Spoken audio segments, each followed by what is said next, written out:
Le enseñé a mi hija lo que me enseñó mi mamá. Lo que le había contado mi bisabuela a mi abuela y así sucesivamente. La única regla simple que atravesaba nuestro pueblo y mantenía unida a la comunidad. Si se acercan a ti y son hermosas, no les confíes. Si se acercan a ti y son horribles, agárrales las gracias y vete. Si te siguen con la mirada, corre y no mires atrás. Esa misma regla, tan simple, que supuestamente había sido la primera frase que mi mamá se atrevió a decirme. Y luego de eso, después de una labor agotadora, sostuve a mi bebé, bien chiquita todavía, cubierta de moco y sangre y membrana, y le susurré exactamente lo mismo. Apenas se escuchaba encima de sus llantos, pero me dejaron sostenerla y calmarla con esas palabras antes incluso de cortar el cordón que nos unía. Si se acercan a ti y son hermosas, no les confíes. Si se acercan a ti y son horribles, agárrales las gracias y vete. Si te siguen con la mirada, corre y no mires atrás. Esas mismas palabras se las repito todos los días. No tiene edad para salir sola de la casa, pero igual le convenzo de vez en cuando se las digo con esa ternura. Sus ojazos son como de venadita, asombrados y perdidos cada vez que lo digo, como si no entendiera. Pero sí va a entender. Me acuerdo clarito de cuando llegué yo a esa comprensión enferma. Fue mi primer mandado fuera de casa a los 15. Después de vivir medio tricenio y no haber salido a la calle sin compañía en la vida, mis papás me mandaron al mercadito en medio del pueblo. Un biberón de leche, murmuró mi papá, como más concentrado en contar monedas que en mirarme a los ojos. Y aquí, sácate algo bonito de Tom's. Me pasó un billete extra, arrugado, para comprarme dulces para el camino de regreso. Eso debió ser una bandera roja, el mercado quedaba a menos de 10 minutos y caminaba trotando. Pero yo era bien tonta. Y estaba embalada con la idea de explorar el exterior por mi cuenta, sin que un adulto me agarrara del hombro o de la palma, y también con el pensamiento azucarado de los Cerberts y los palitos de azúcar. Si se acercan a ti y son hermosas, no les confíes. Si se acercan a ti y son horribles, agárrales las gracias y vete. Si te siguen con la mirada, corre y no mires atrás. Sí, papá. Y así salí casi brincando por la puerta que mi mamá me abrió, como si fuera la de un forense en una escena de crimen, dejando salir a los espíritus de los recién fallecidos y metiendo a los familiares que lloran. Pero yo no estaba muerta. Me estaba preparando para el lío que me iba a caer por gastar más de lo que tocaba en antojos y volver con un montón injusto de cambio que tenía que devolverle a mi papá. Él contaba su dinero con toda intención, escuchando cómo sonaban las monedas cuando las tiraba en un viejo frasco de latón, mientras deslizaba los billetes debajo como si el frasco fuera un pisapapeles. Ahí había una confianza mal puesta, dejar el dinero a la vista y esperar que yo no lo tomara. El subidón de que me regañaran era la única diversión que podía tener, encerrada y educada en casa todo el día. Apenas me acuerdo de eso ahora que le prohíbo a mi propia hija hasta asomarse por las ventanas con cortinas. Era un día soleado. Los rayos del sol me borran la imagen en la memoria, la de ir caminando por la calle. Me tapan las caras de la gente a la que yo le sonreía como diciendo, mírenme, ya salí. Aunque sus gestos se fueron desvaneciendo a medida que el sol se metía en los recuerdos, todavía me acuerdo de la sensación de que me estaban juzgando. En retrospectiva, capaz no era juicio, sino preocupación.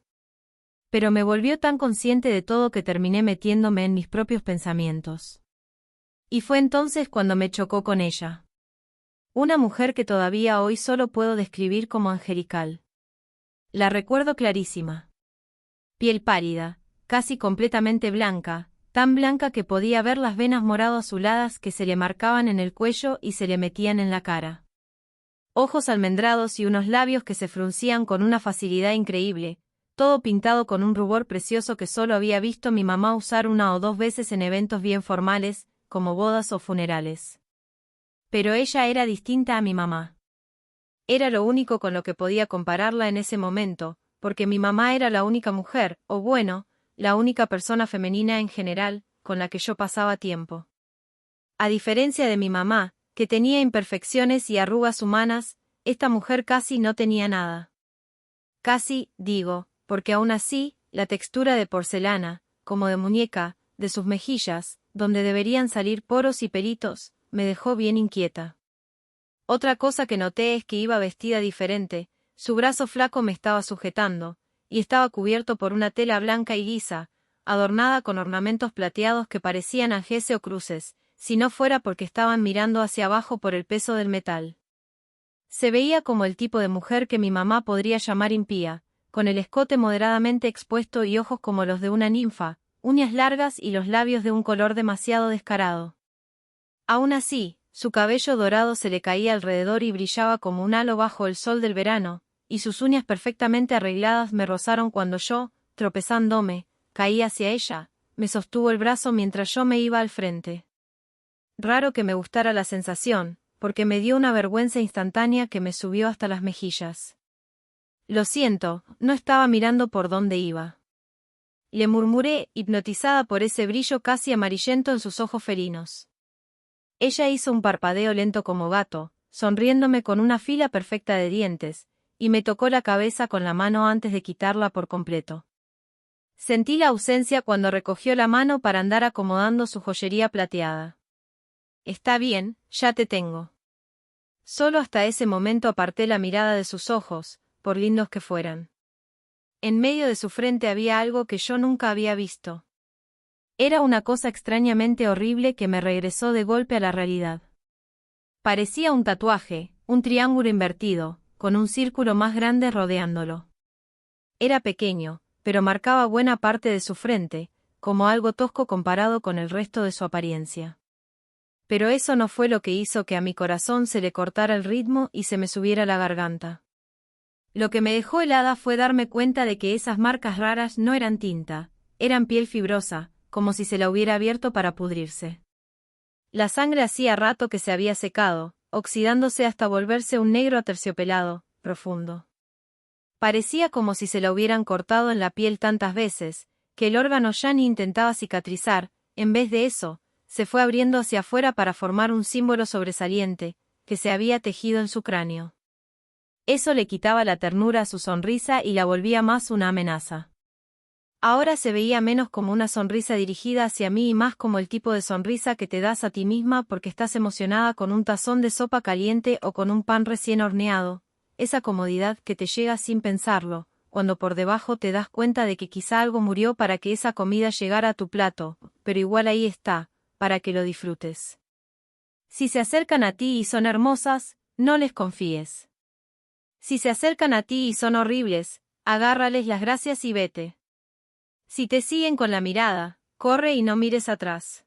Vi cómo se le movían los ojos, las pupilas temblándole mientras bebía, a mí giraba sus iris de mi mano izquierda a mi mano derecha, de mi pie izquierdo a mi pie derecho, de la yugular a mi pecho. Y entonces me salí corriendo. Su risa detrás de mí fue terrible. No le quedaba con el tono con el que antes me había hablado. Era ronca y como de alguien con hambre, como un gruñido que se tragaba a sí mismo mientras se iba descomponiendo, se retorcía de su propia diversión. No me siguió. Ni siquiera intentó alcanzarme. No miré atrás por miedo a que esos ojos amarillentos me parpadearan de vuelta. Me di cuenta de todo cuando me detuve, ahogándome frente a la tienda de abarrotes.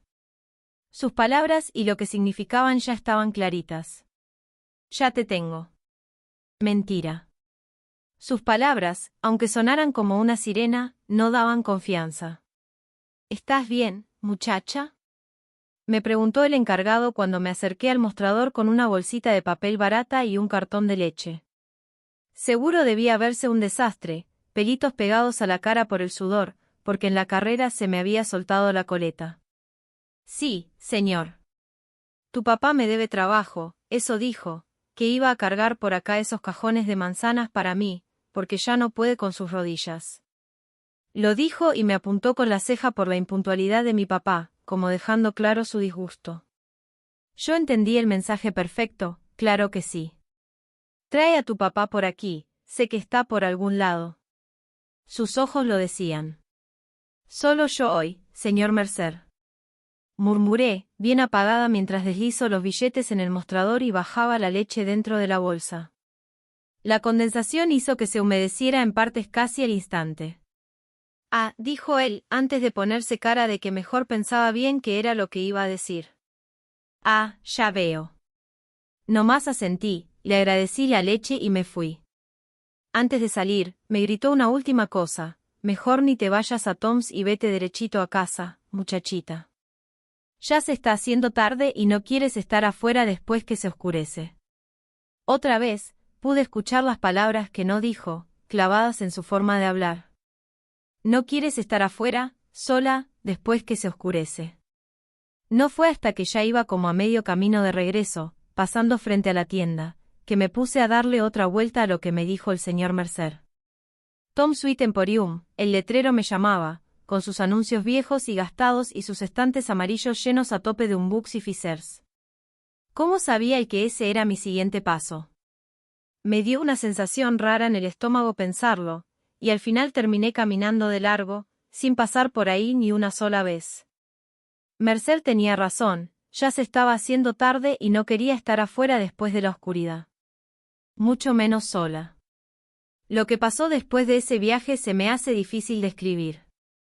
Pero aún así, me da por contarlo. Acababa de pasar la parada del camión, donde me choqué, bien emocionada, bien de golpe, con esa mujer tan ominosa. Pero el encuentro con esa cosa no fue tan repentino. Yo me acerqué despacio desde lejos, viéndola de a poco mientras mis ojos enfocaban por fin lo que tenía enfrente. Era un montón baboso de carne, con ojos y bocas y una nariz humana, pero sin rasgos claros que me dijeran que eso era una persona.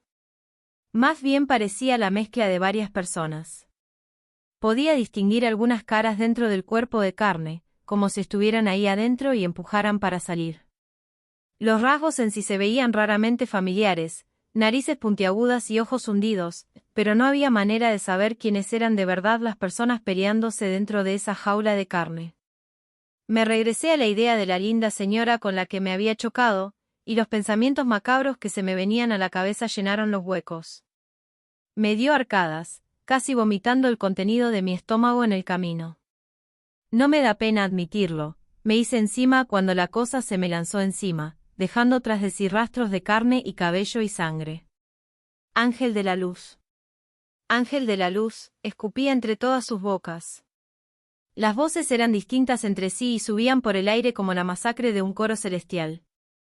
Me caía flema de cada sílaba, y sentí salpicaduras húmedas de carne en la mejilla en cada tos y cada gruñido. Si se acercan a ti y son hermosas, no les confíes. Si se acercan a ti y son horribles, agárrales las gracias y vete. Si te siguen con la mirada, corre y no mires atrás. Gracias, balbuceé, y por un momento pensé que era una excusa pésima para dar las gracias. La bestia no parecía ni aliviada ni enfadada, solo seguía soltando la misma frase, sus palabras viajando como si fuera apetito. Gracias. Fue lo único que le dejé cuando me eché a correr para llegar a casa. Mis papás no me hablaron de lo que yo había visto ese día. Se quedaron sentados, esperando en el sillón, con la mirada clavada en la pantalla negra del televisor, mientras yo entraba tambaleándome por la puerta con las piernas cansadas y doloridas.